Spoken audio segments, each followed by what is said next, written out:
blankets.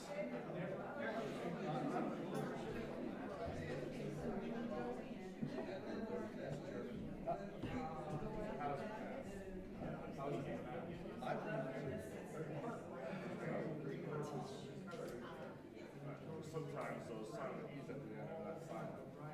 Well, yeah, but in this case, I know it is. Okay. But,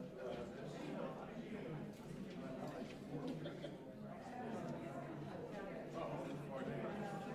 All right, yeah. Oh, okay. No, when I go to my eye doctor, I look at the equipment.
Good morning. Whether you're here in person or you're joining us from online or at home, it's wonderful for all of us to be together. And as we settle in together for the hour, let's pause and center our minds and our hearts for worship. And we begin today with the words by Pat Uribe Lichty. We come together with tired minds and bodies, with our confusion and questions, our uncertainties and our fears. We come together with our hopes, with our pasts and our ideas, our passions and our faith. We come together bringing all who we are, trusting that in gathering we will be renewed and that together we can create the world we long for. Come, my friends, and let's worship together.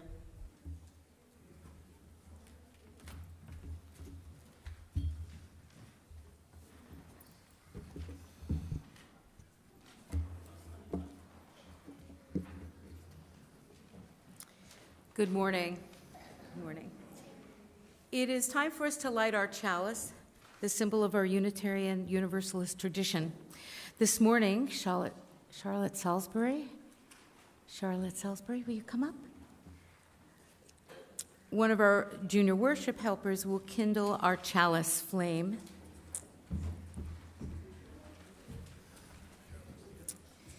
And our chalice lighting words this morning are by the Reverend Scott Tyler from his piece, In the Soft Light of This Flame. May this flame spark a vision of what might be. May the supposedly real seem less solid. May the inevitable reveal its carefully concealed cracks. It's all made of pieces and parts, friends, each of them longing to be rearranged, or maybe it's just a story and the pen is in our hand. And now please stand as you're able for our affirmation by James Vila Blake. Please repeat each line after me. Love is the spirit of this fellowship. Love is the spirit of this fellowship. And service is its law. And service is its law. This is our great covenant. This is our great covenant. To dwell together in peace. To dwell together in peace. To seek the truth in love. To seek the truth in love. And to help one another. And to help one another. Please remain standing for our opening hymn, and if any of our junior worship helpers would like to join us up here to help lead the hymn, please come up now and bring your hymnal. Our opening song today is number 338, I Seek the Spirit of a Child, and the words will be on your screen as well as in the gray hymnal.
morning. Good morning. I'm Marjorie Wormser, today's worship associate, and welcome to the Morristown Unitarian Universalist Fellowship. Welcome especially to any newcomers, returning members, and anyone who has joined us online today. And if you're tuning in live on YouTube or Facebook, please say hi in the chat or comments. We're delighted to have you with us. We are a community of many ages, and we worship all together. You can join us in many ways on Sundays, including here in the sanctuary, as well as online, as well as from one of the many rooms in our building where we live stream the service. I'd like to draw your attention to our family room for families with little ones, which is located out these doors and immediately to your right. The family room is especially great if you need a space to talk, soothe a crying infant, or get the wiggles out. Our service is live streamed there, so you won't miss a thing. Children of all ages are always welcome in our service, and we offer childcare as an additional option for families with small children, ages 9 months to 5 years. So parents, if you find yourself in need of childcare at any point during our worship today, please bring your little one to room 201, which is at the top of the stairs on the second floor. And again, welcome. We are so glad you're here today. All right, I got a story. There's a lot of chatter over here. You guys want to come over here and help me tell the story? No? No, you're going to keep playing. That's fine. Come on over here with me. It's got the dirtiest look. Come talk to you? No way. I got blocks. Okay, that's fine. We're going to tell a story. Our story today... Oh, we do got some friends. Okay, good. I guilted some of you into it. Good job. The story is called Miss Maple's Seeds. It's by Eliza Wheeler. Hopefully it'll be up there. Okay. On a bright August morning, Miss Maple flies home. She has hurried... Oh, wait, hold on. Yep. She has hurried ahead of the flock to get ready for her guests. Miss Maple has traveled all summer long, searching the land for orphan seeds that got lost during spring planting. She hopes to help them grow strong here in her tall maple tree and get ready for next year's planting. You need room? I need room too. She learns each seed by heart, all similar, yet none the same. Take care, my little ones, Miss Maple says, for the world is big and you are small. Miss Maple takes them on field trips to learn about being a seed. Some will be carried by the river and land in soft, muddy soils. Friends of the river will help them bloom in safe places. They tour grassy fields and thick forests. Many seeds will be blown here, where rich soil will keep their pods healthy, and the sun and rain will help them grow tall. In bustling gardens, seeds must take care to stay clear of weedy characters. Snuggled in each night, Miss Maple reads flower tales by firefly light. Before going to bed, she whispers, "Take care, my little ones, for the world is big and you are small." Okay, winter comes with the snow, a time to stay cozy and dry. Neighborhood friends gather to share their supplies of hot maple syrup, old corn husks, and juicy fruit rinds. Together they pass the long months with stories and songs. Hey, I got an idea. Why don't you come sit on this side, then you got more room. No? Yeah? Okay. We'll figure it out. Right over here. All right, very cool. When the spring comes, thunderstorms pour curtains of rain. Don't be afraid. Raindrops help us grow. Miss Maple says to the seeds, they learn to dance and burrow down into the muddy ground. And on a windy May morning, the last spring petals drift down from the sky. The time has come for Miss Maple to send her seeds off to find roots on their own. And they set out on an exciting journey into the wide unknown. Some seeds will take root in nearby gardens, while others will travel on distant winds and faraway tides. Miss Maple has given them guidance and love, and now her part of the story comes to an end.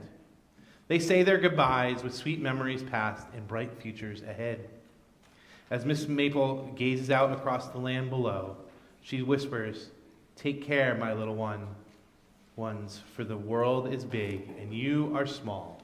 But never forget, even the grandest of trees once had grown up from the smallest of seeds." Into the evening, she sips her tea in the quiet hollow of the old maple tree. But the end of each season is a start to the next. One summer, Miss Maple grabs her willow weed hat and whispers a merry tune and sets off to follow the faraway call of other lost seeds waiting to be found. The end. Now, got a question for you. Does anyone know why I told that story today? Anyone got a guess? I come from my God. Okay. This past Thursday was a very special day. Does anyone know what day was on Thursday? No, close. Nope. My mama was there on Saturday. Yeah, okay. May 1st, I'll tell you. How about I tell you? Instead of keep you guessing the whole time. May 1st was known as May Day, or it was also Beltane. You guys ever heard the word Beltane before? No. It is a earth-centered holiday celebrated by pagans and others who honor the earth. It stands midway between the spring equinox. What's the spring equinox? The start of? Very good. And the summer solstice, which is the start of? Oh, very good. It's a time when we celebrate the abundance of nature, which at this time of year can especially be seen in all the flowers that are blooming. And every flower begins with a seed that must be nurtured if it is to grow into a big blossom. You guys see a lot of flowers outside? Yeah. Big trees and stuff. All the leaves are coming on. Yeah. The beauty of nature at this time of year can unlock our imaginations. Do you guys know what the theme for this month at Soul Matters is? I just said it. Teachers who are prepping, did you know what the theme is? Oh, very good. Imagination. Good job.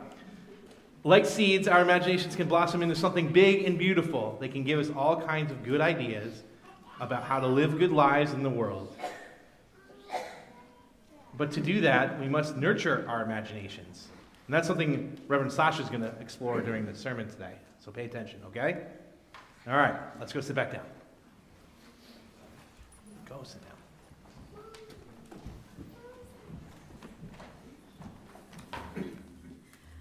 Now it's time for our milestones and passages. Sometimes we come to this sacred place with a lot on our hearts.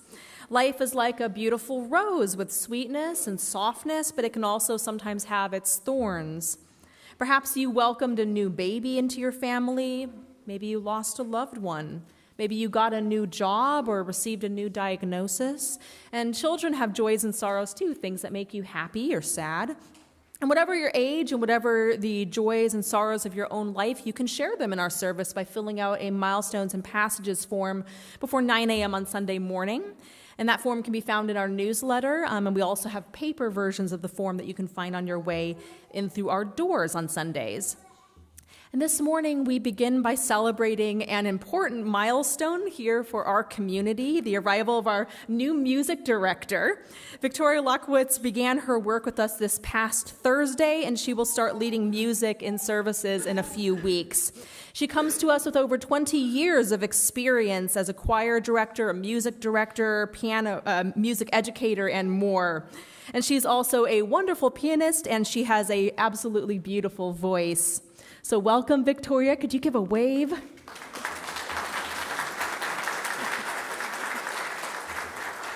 We're so excited to have her here with us.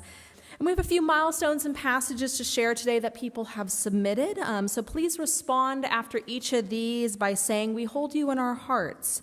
And if you're joining us online today, I invite you to participate in our chat or in our comments. This morning, Judy Hahn shares the joy that yesterday, May 3rd, Dan Bird turned 96 years young. Yes.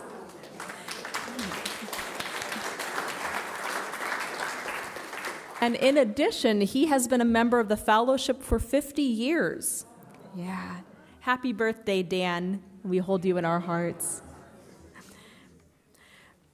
This morning, Julia and Robert Peterson share that they are grateful for Jerry and Marty Weinstein for their friendship and for their contributions to this fellowship. We hold you in our hearts. Let's take a quiet moment now for the prayers and meditations of our own hearts. Go ahead and close your eyes. Let yourself get comfy in your chair. Focus on your breath for a little while. Hear the breaths of the people around you, this community that is holding you. Feel the spirit of life, which is sometimes described as breath, the breath of life holding all of us in this still moment. Let's go ahead and take 3 deep belly breaths together and then a moment of silence.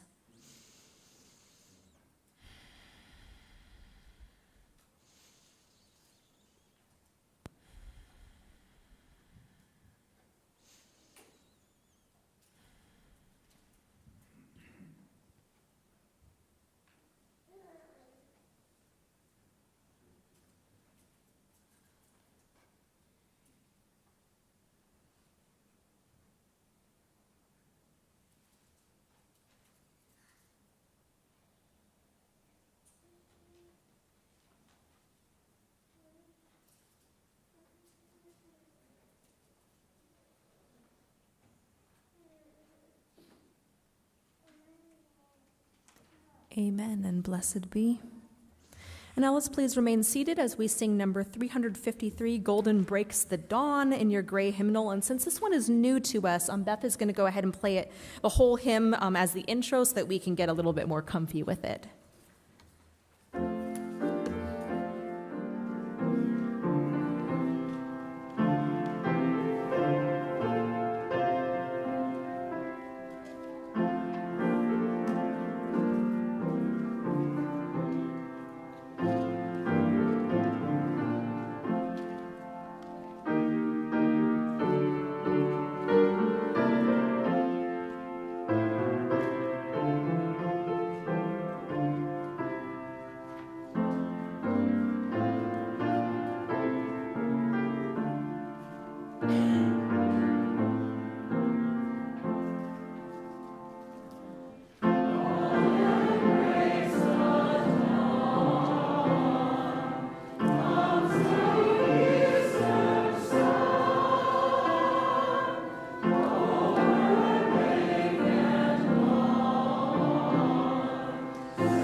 I'd like to invite you, if you haven't done so already, this is a good time to silence your phones or other noise-making devices so that they don't interrupt Reverend Sasha's sermon. Today is May 4th, and you know what that means for the Star Wars fans among us.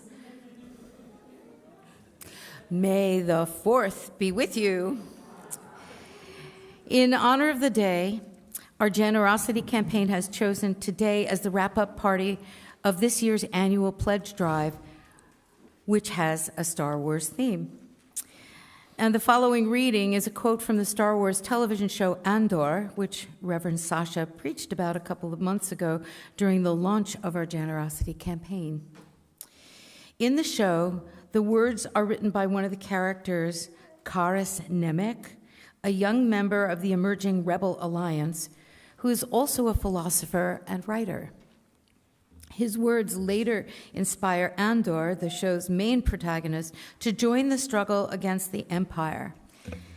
Nemec says, "There will be times when the struggle seems impossible. I know this already.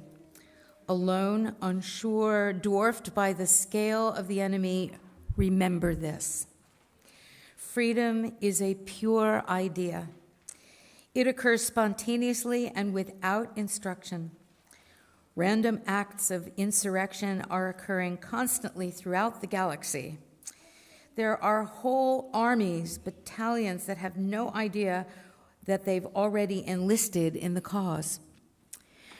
Remember that the frontier of the rebellion is everywhere, and even the smallest act of insurrection pushes our lives forward. And remember this. The imperial need for control is so desperate because it is so unnatural. Tyranny requires constant effort. It breaks. It leaks. Authority is brittle. Oppression is the mask of fear. Remember that. And know this. The day will come when all these skirmishes and battles, these moments of defiance, will have flooded the banks of the Empire's authority, and then there will be one too many. One single thing will break the siege. Remember this. Try.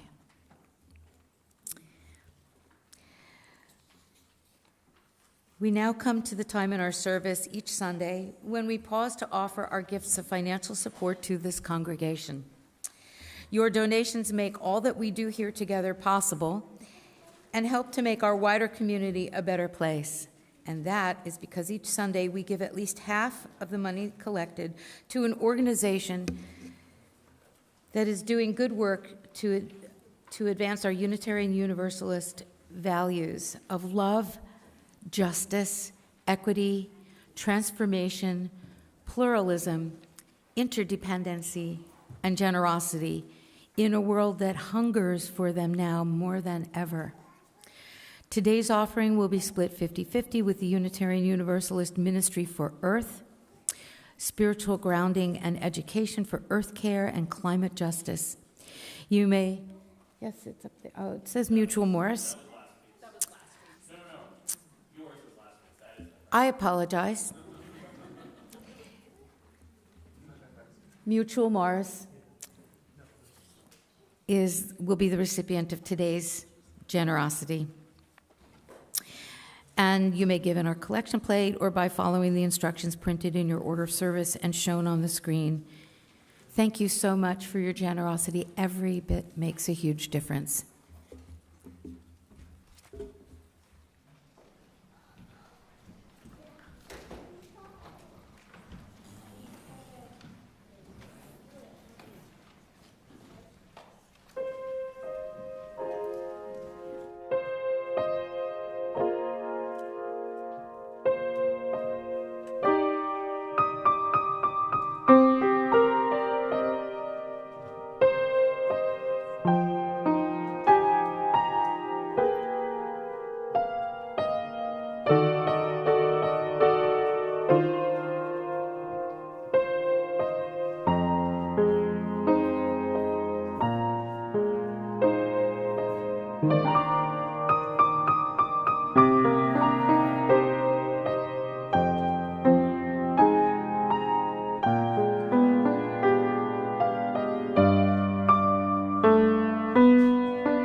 As a newcomer to the state of New Jersey, I'm really enjoying springtime here in the Garden State. I come from Arizona, and while the desert can have its own kind of stark beauty, the month of May is not as pretty there as it is here.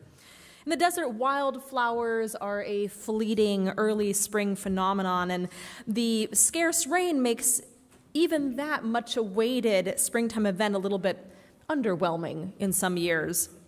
But here in the Garden State, the displays are vibrant and grow more so every single day. Daffodils, cherry blossoms, irises, peonies, lilacs, and roses are the vibrant signs of spring's triumph. There's something about natural beauty, about flowers in particular. Natural beauty has this way of making the whole world seem fresh and new, of making it seem more alive literally, yes, full of leafy and flowering, growing things, but more alive with possibility too. And maybe that's why images of roses waiting beneath the snow to bloom in the spring are so powerful to the human imagination. Even in hard times like a cold, chilly, dark winter, the image of the waiting blossom fires up our imagination. We can envision the vibrancy of spring with its return of warmth and light and growth, even when things are very hard. And flowers in particular have this kind of magical way of reminding us, just by their mere presence, and even the memory and anticipation of their presence, that even in this broken world, the brokenness is not the whole reality. Flowers remind us that there is also beauty, there is also change, like the changing of one season to another that brings better weather. There's also sweetness and softness, like a flower's perfumed petals. And there's abundance in the world when all seems scarce, like fields of blossoms in full riotous bloom. And many things can unlock our imaginations and coax our minds into the realm of fresh possibility. Music and art can be such keys, unlocking the doors to our minds, and so can poetry and literature. And a good conversation, too, especially if it lets us share our stories with one another, can really spark our imaginations. And visiting new places or having new experiences can be gateways to adventures within our own minds. I remember when I moved to Raleigh, North Carolina, and I heard frogs, hundreds of little croaking frogs singing in the night for the first time, not something that you experience in Arizona. Now, I could not see them there in the trees around me when I sat eating dinner on an enclosed porch that summer evening, but it seemed as though I were surrounded by some kind of great rainforest, like teeming with life, and it made me feel connected to the natural world, even though I couldn't see it. And that image of little frogs and singing in the night trees as fireflies sparkle in the air is a part of my imagination now. It's a reminder of life's primordial presence. And imagination then can be more than just a fantasy. It can also hold deeper, fuller truths about the world and the good things that the world has in store for us, even if we can't see or touch them right now. It's like an inner canvas on which we paint the truths that we encounter and the possibilities that can become realities. The images that we use to fill out that inner canvas are not fabricated wholly by our minds alone. They also come from real experiences, our encounter with the beauty of the rose, our memories of times when spring returned after winter, our experiences of frogs and fireflies and other mysterious and beautiful things in the night. And all of that, all the stuff of our lives can make its way onto the canvas of our imaginations. However, that can also be the danger of our imagination. So much in our lives can shape our imaginations and, in turn, our perceptions and beliefs about what is possible. Some things then free and enrich and expand our imaginations, but there are also things in our lives that can trap and limit our imaginations. And we'll explore that more soon, but first let's go ahead and pause as we do here to sing together before continuing today's sermon. Let's go ahead and actually stand as we're able and sing number 130, The Liberating Rose. It's in your gray hymnal, and the words, of course, are on our screen. And any junior worship helpers who'd like to come up and help lead this hymn are welcome to come up now. We're going to sing just the first verse.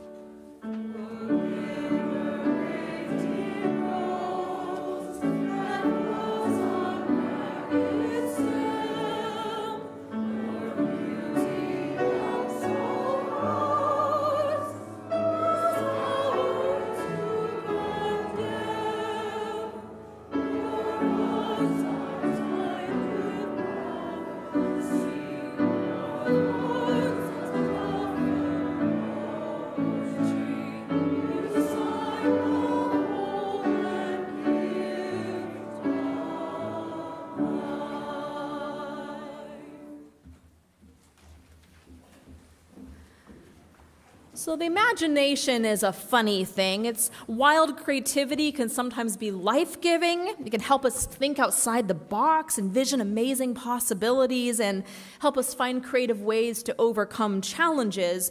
But our imaginations can also mislead and limit us. The stuff that comes to occupy our minds can be life-denying sometimes. It can deprive us of hope. Or worse, it can inspire us to act in harmful ways that are harmful to us or to others around us. There are things that ensnare our minds, and social conditioning can be a big one. You know, society tells us all kinds of stories of who we are, who others are, who we should and can be, and those stories often aren't true. Perhaps you've had to work hard in your life to cast off beliefs about who you are or should be as a man, as a woman, a non-binary person, a young person, an older person, or any person. And perhaps you are still working hard today to free yourself from perhaps a particular religious or political upbringing that you no longer feel is right for you, but which still influences the way you think or act, the things that you imagine.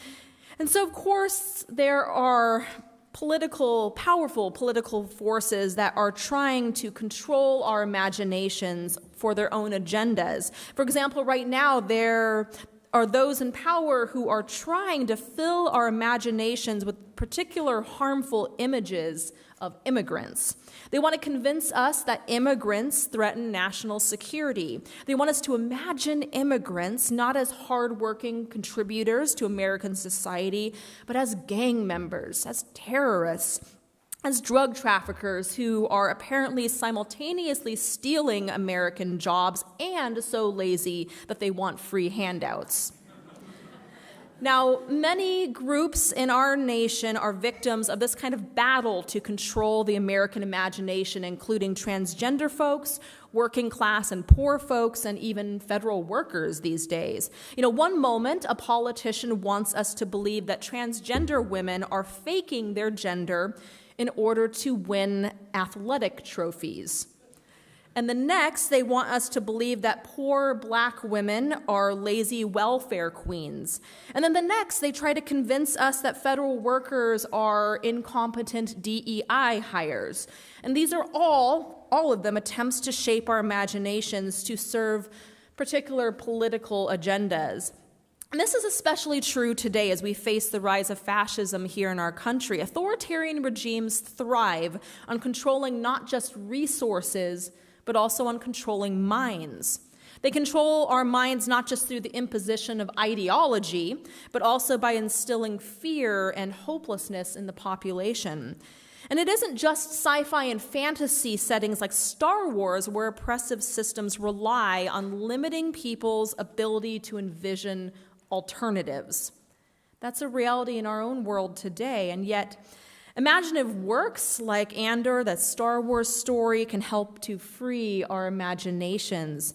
You know, in our reading earlier, we were reminded that even small acts of defiance can push back against these limitations that have been imposed on us, and they can help free not just our minds, but can also help free us. And when we learn to spot the nasty lies that oppressive frameworks of thought are trying to feed us, we can stop feeling hopeless. We can stop imagining hopeless, apocalyptic doom, and we can instead dream of freedom and what that freedom might actually look and feel like. And this in turn can inspire action to not just reclaim our minds, but to change the outer circumstances that chained them in the first place and that benefit from their continued captivity. And once we discover what it is that is confining our imagination, then we can begin to reclaim our imagination. It's like pulling up weeds in our mental garden to make room for flowers to grow. It is hard work, but we can create space within us for new life to flourish. And we'll continue our sermon in a moment, but we're going to go ahead first and sing together again. We're going to go ahead and remain seated for this one since we were just up and sing just verse number 2.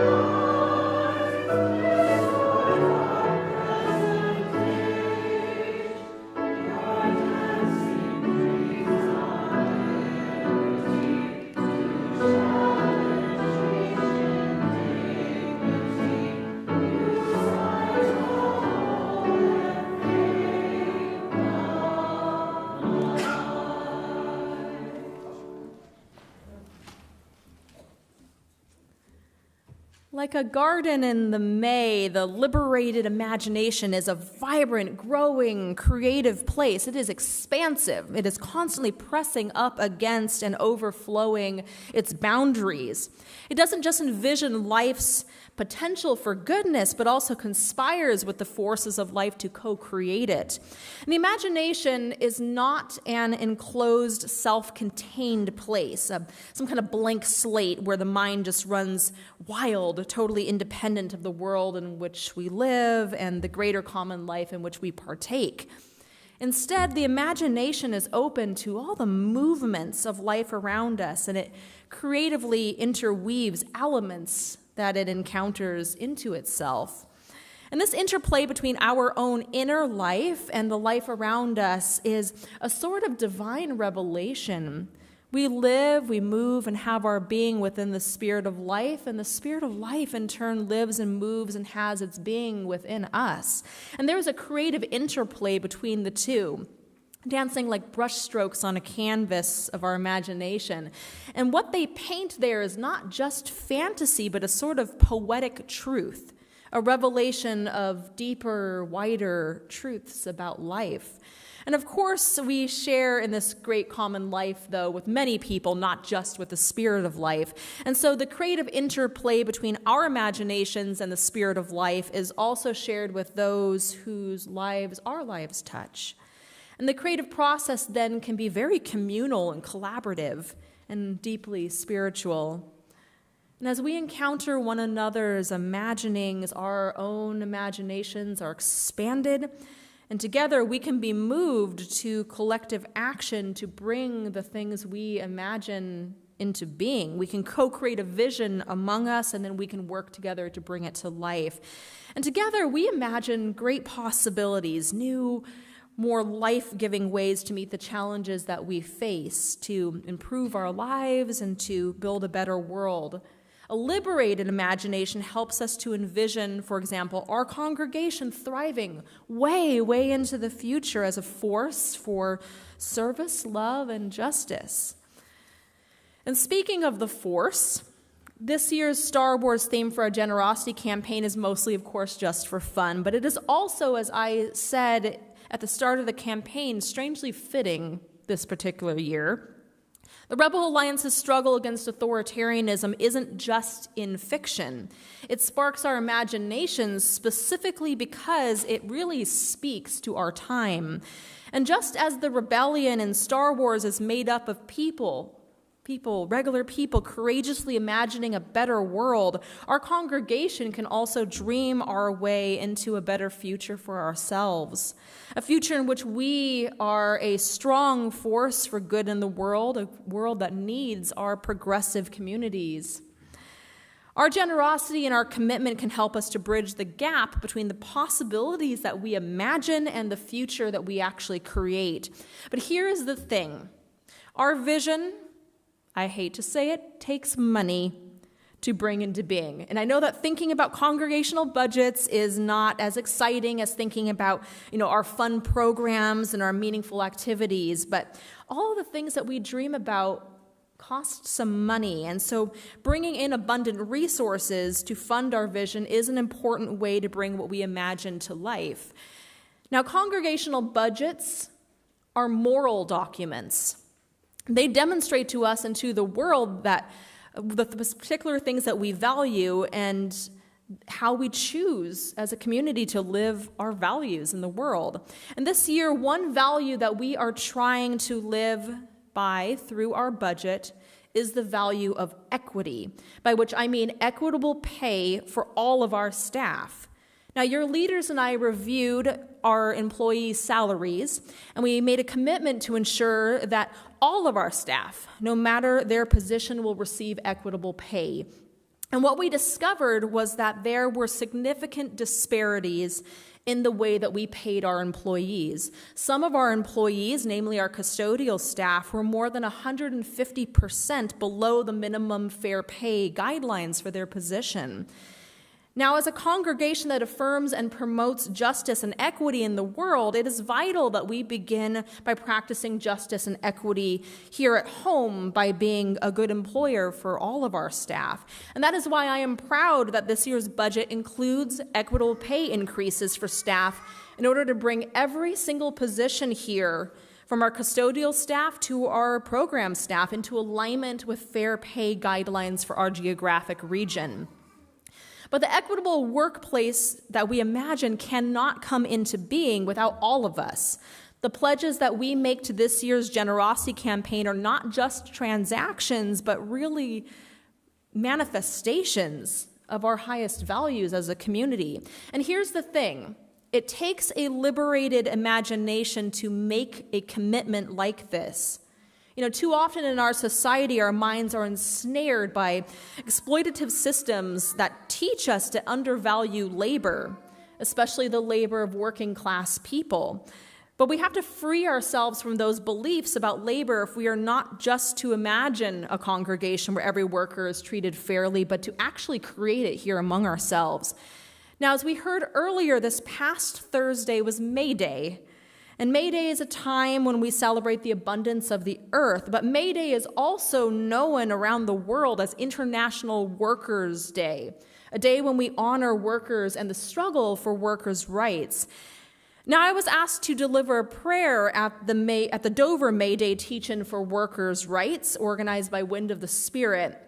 And I would not have felt comfortable accepting that invitation if this congregation was not putting serious effort into honoring workers' rights with fair pay for our own employees.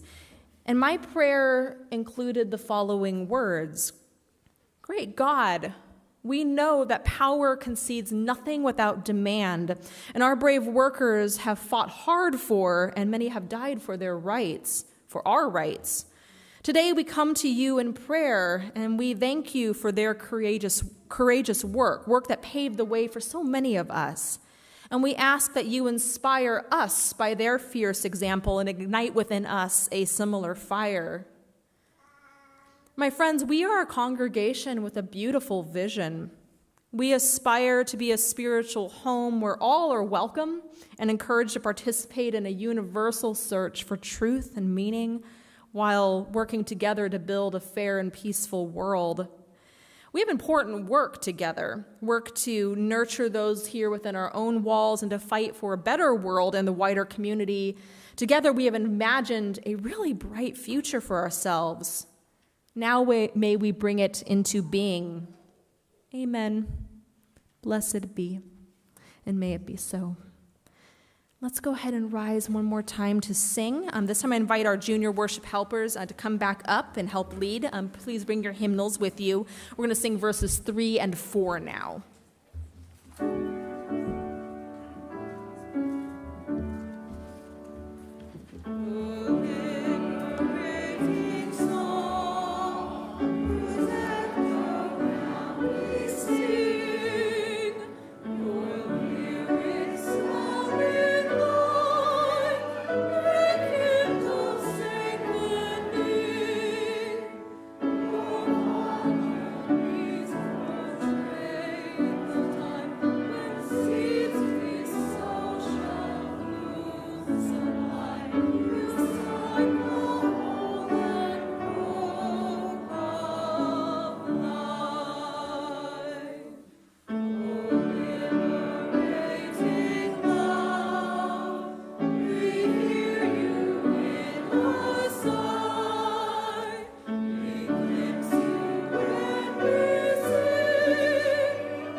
Before we close, I'd like to draw your attention to our Minutes for Ministries. And this is a time when we share brief updates about our congregation's activity to help us stay engaged with our community beyond our Sunday service. This morning, I'd like to draw your attention to the following announcements. Any newcomers with us today are invited to fill out a welcome card to help you get connected with us.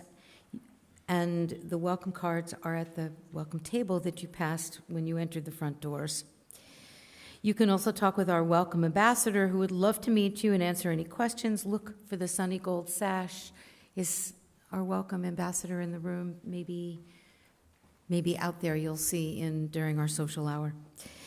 Anyone needing a caring presence this morning will find a compassionate listening ear with one of our lay pastoral care associates.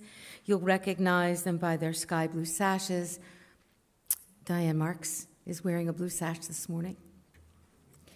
Newcomers, I'd like to draw your attention to a special class that we are offering on Monday, May 12th, just for you. Starting Point is a 4-session weekly class that will help you answer the question, with all this fellowship has to offer, where should I begin if I want to nurture my spirit and deepen my connection to this community? All are welcome. Please consider RSVPing by the end of the day tomorrow to help us prepare for you. Reverend Sasha has an urgent opportunity for those of you who are passionate about housing justice. Our state government is launching a new program here in Morris County, a sprint to house 25 unhoused individuals right here in Morristown. However, they need support from faith communities like ours. They will provide the housing, but they're asking faith communities to help in other ways, like providing meals, move-in kits, volunteers, non-judgmental listening, hospitality circles, mentoring, fundraising events, supply drives, and more. No congregation needs to do it all, but all congregations are invited to do something. If you're interested in joining a team to coordinate this effort for our congregation, please send email to Reverend Sasha this week. The sprint begins just in just 3 weeks, so we're looking for folks who are prepared to work quickly to assess what kind of help our fellowship is able to offer and coordinate our efforts in the coming weeks and months. And as you heard earlier today is May the 4th, and you know what that means. It's the final day of our Star Wars-themed generosity campaign. If you have already submitted your pledge, our Alliance truly thanks you for your generosity. If you haven't gotten your pledge in yet, please do so soon. As a gentle reminder, pledging is a requirement for maintaining membership and helps our leaders plan for the next year. So far, 84%? 84% of our households have pledged. No, 69% of our households have pledged to support our fellowship next year, and we are 84% of the way to meeting our funding needs. Your pledge will help us finally offer equitable pay to all our employees, maintain our buildings and grounds, and not only prevent cuts to our vital programming, but also expand it. Thank you for your generosity, and please join us after the service for our May the 4th Be With You luncheon in Chew Hall to celebrate our generous pledgers. Full details about these and many other activities can be found on the back of your order of service, our weekly e-newsletter, and on our website at muuf.org. And now I open the microphone to announcements from our ministry teams and committees. Please keep your announcements to 1 minute or less.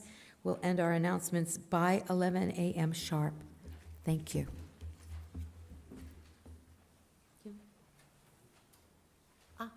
Didn't see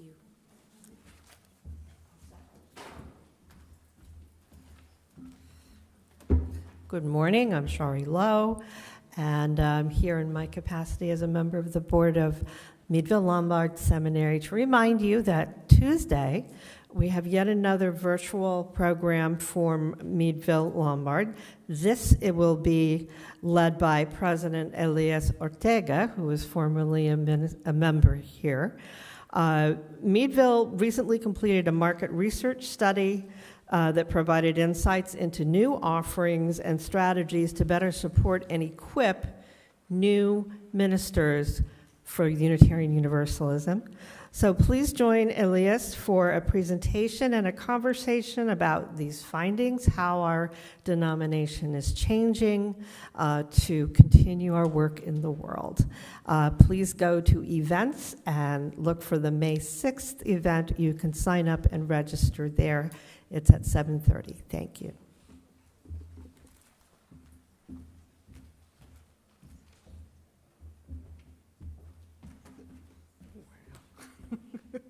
This is great. Hello, I'm Kim Dunn-Mennel, part of the Fun Team, and our cinema circles would like to invite you on Thursday, May 15th, for the showing and discussion of the Oscar-winning and BAFTA-winning film Conclave. As you know, it's a very topical issue right now, and I'm sure we will also be discussing the newly elected Pope. And that will be at 12. The screening will be in the new classroom, and we'll have discussion right after. And then we're trying something new for those who can't make it during the daytime. The film is also available on Amazon, and we're going to have a second discussion group at 7 p.m. in the new classroom. Hope to see you there.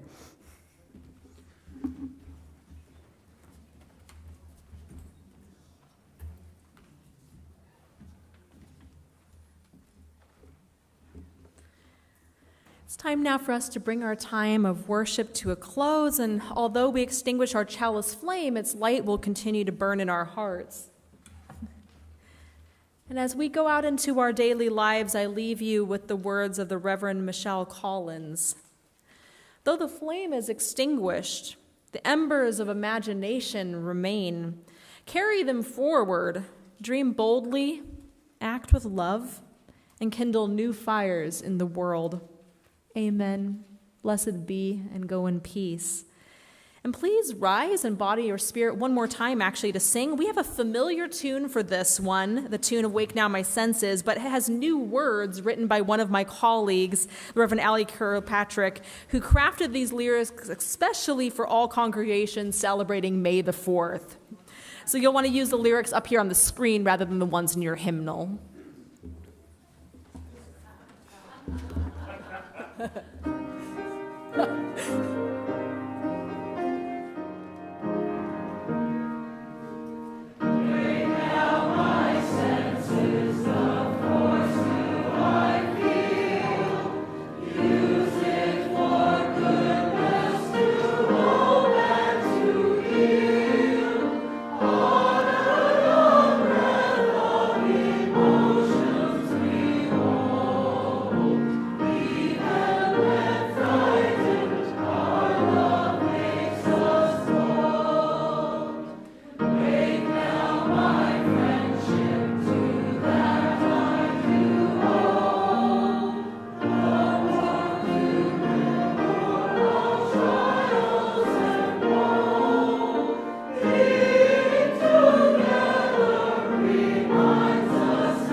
Pure Imagination for the choir next week.